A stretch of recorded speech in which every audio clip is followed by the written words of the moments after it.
일본 도쿄에서 50대 이하 코로나19 사망자의 80%는 남성인 것으로 나타났습니다.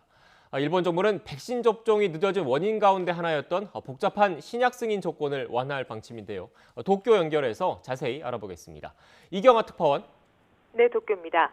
네, 먼저 코로나19 남성 사망자가 이렇게 압도적으로 많은 이유는 뭡니까? 네, 도쿄도 발표에 따르면 지난달 27일까지 코로나19 사망자는 2,800여 명이었습니다.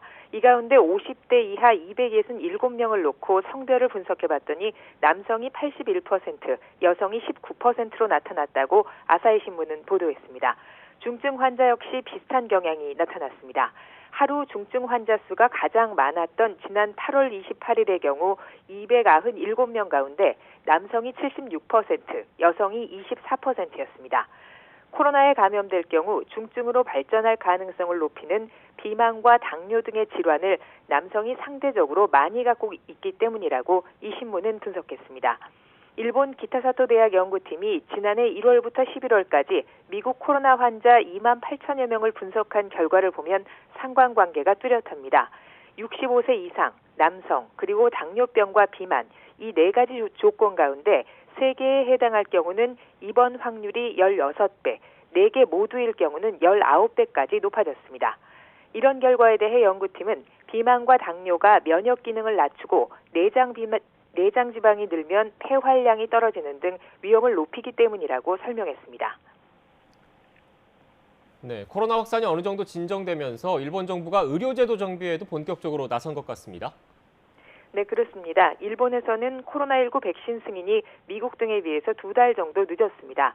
미국에서 지난해 12월 긴급 사용 승인을 받은 화이자사 백신이 일본에서는 올해 2월에야 승인을 받은 건데요.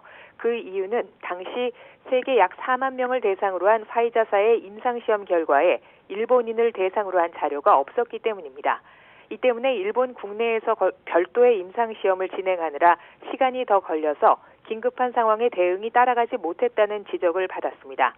일본 후생노동성은 이에 따라 코로나 같은 긴급 상황에서는 승인 조건을 일부 완화하기로 했다고 마이니치 신문이 보도했습니다.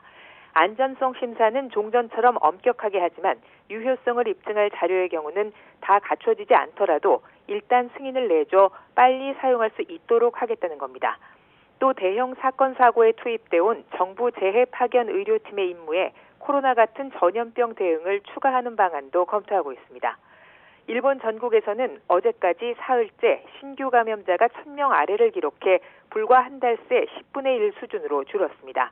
하지만 전문가들은 백신 접종 외에 급격히 감염이 줄어든 원인을 찾아내지 못하고 있는데요. 지난 8일 기준으로 일본의 1회 백신 접종률은 72.8%, 2회 접종률은 63.1%를 기록하고 있습니다. 지금까지 도쿄에서 YTN 이경아입니다.